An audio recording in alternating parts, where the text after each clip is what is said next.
Lynchburg, Virginia, better known as Hill City, an historic place that takes pride in nature's beauty and a love of art and music. And of course, with every good city comes a good bar or two. Welcome to a place where we get personal intakes of real-life bar situations from actual bar workers and bar goers. So grab a drink, take a seat. You're about to enter Bar Zone. All right, welcome to Bar Zone, where we discuss bar topics while also checking out local bars in the area. I'm Ty. Let's get started. DISH is a fun, eclectic, casual fine dining bar and restaurant that has been catering to Lynchburg for 12 years. Well known for their international small plates better known as toppers. An exceptional variety of fine wine. This bar is like no other, offering DJ nights on the weekend along with drag show fundraisers for all to come out and enjoy.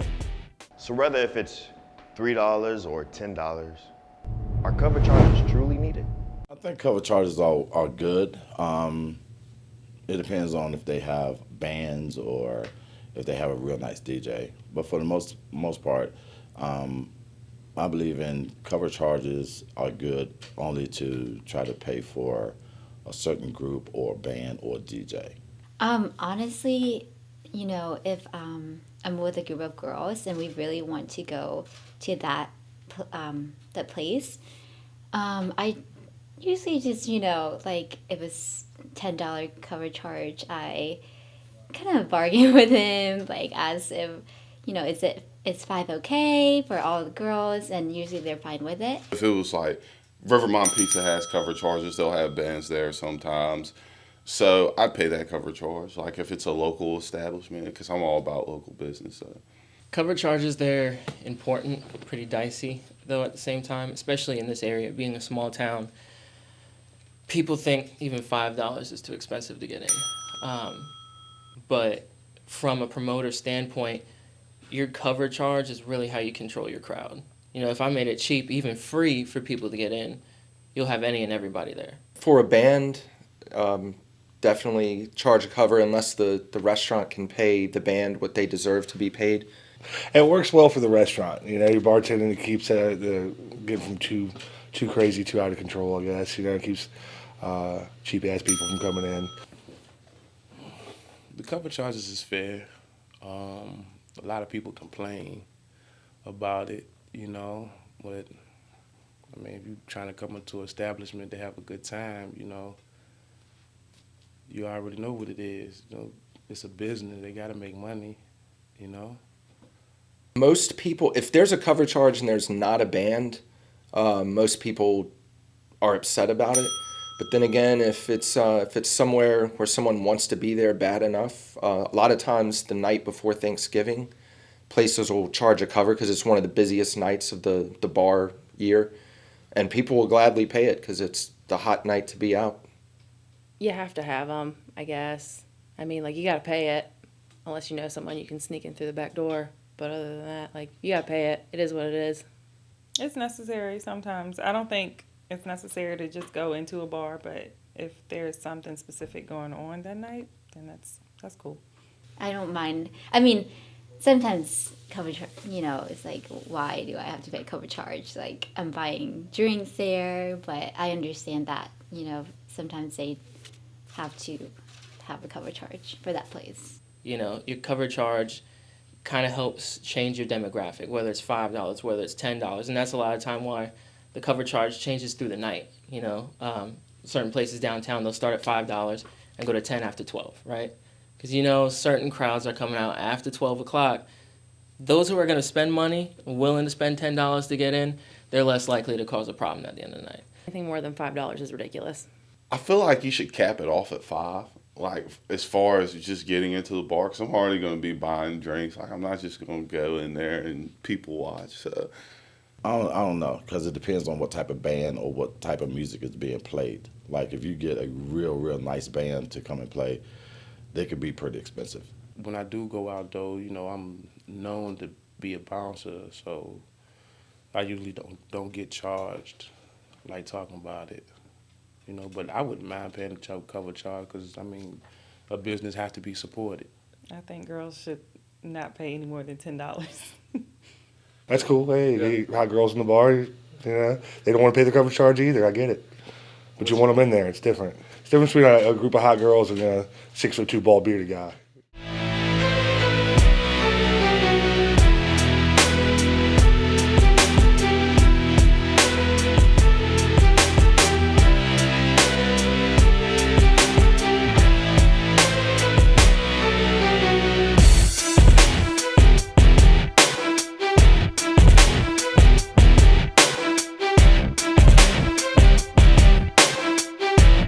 Relax, have fun, enjoy yourself. Bar tip. So you're out at the bar having a good time and you notice a bouncer all by his lonesome. Do you stop and converse with him or just keep it moving?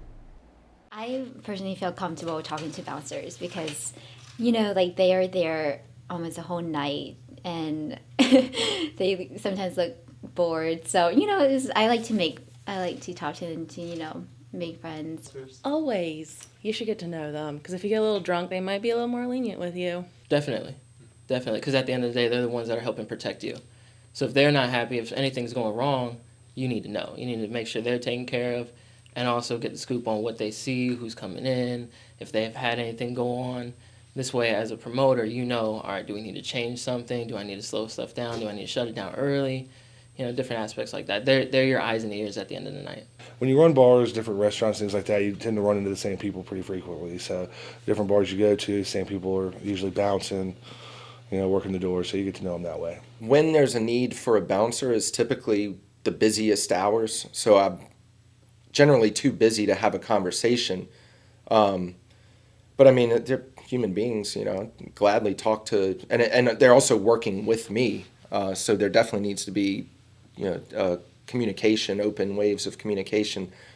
As a customer, if I know them, I'll say what's up, you know, small talk. But again, they're working. So even if all they're doing is standing and looking around, they're still working. So I'm not going to take up too much of their time. One of the number one things they talk about a lot is there any way that they can get in the door after we done cut the door limit off? That's one of the number one things that they want to do, is see whether or not we can get in, or can they get in without using an ID. With me particularly, they always ask, why am I so serious? Why do I look so mean? And I tell them, because I'm on my job. I got to look serious. I can't play around with you, because everybody's lives, in some extent, is in my hands. You know, I don't want nothing to go wrong. A lot of them are very big, but they're really sweet and nice. So I've definitely had to talk a bouncer or two off the ledge, because, you know, I've had those two drunk friends before that I'm like,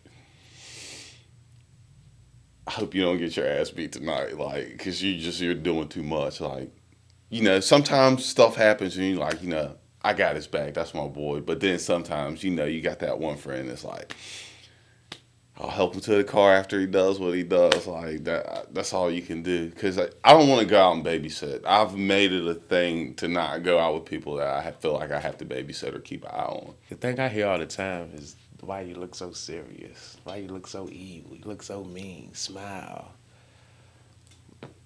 And I tell them, man, just go have a good time. I'm here to protect y'all. I feel like most of the bouncers I've met are cool dudes. You know, they're just there doing their job like the bartenders are. But they, you know, sometimes they have to have that state of mind because they're dealing with the crappy people of the night.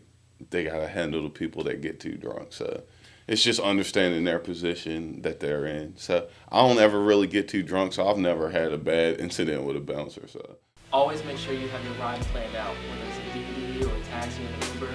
Don't mix this with the steering wheel. Bar tip. So it's last minute and your friends don't want to go out, or they already made other plans. Do you still go out? I do it all the time. I have not, but you know, I would like to try that one day. They're probably the people that you look for the most, in a good sense. You know, because they're not going to be out there with their crew, going to start a problem if something happens to their homeboy, you know.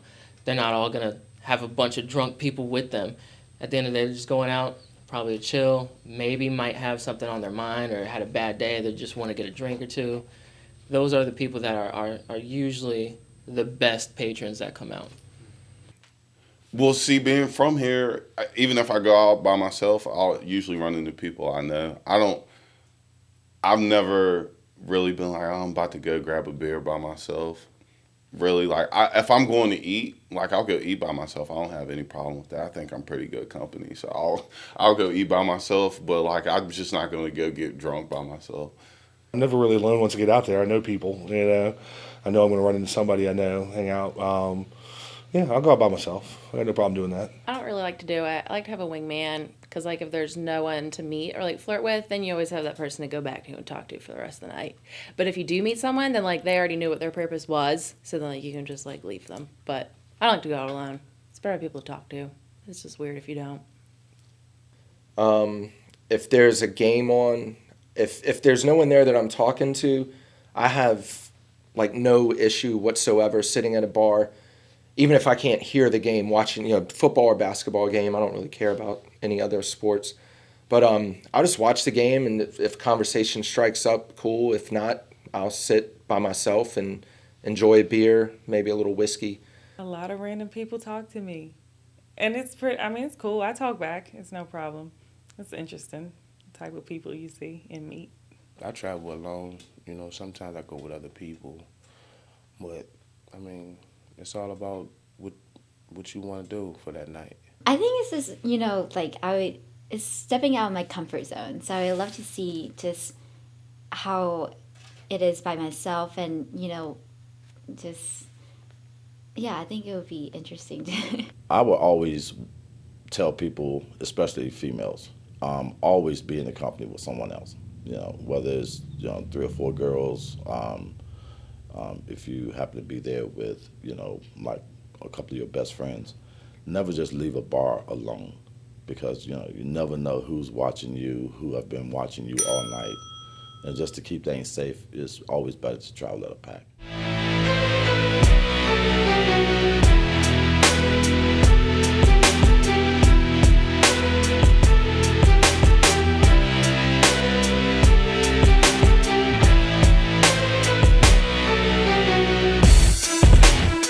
So if you think your local bar has what it takes to be on Bar Zone, make sure to like us on Facebook, follow us on Instagram.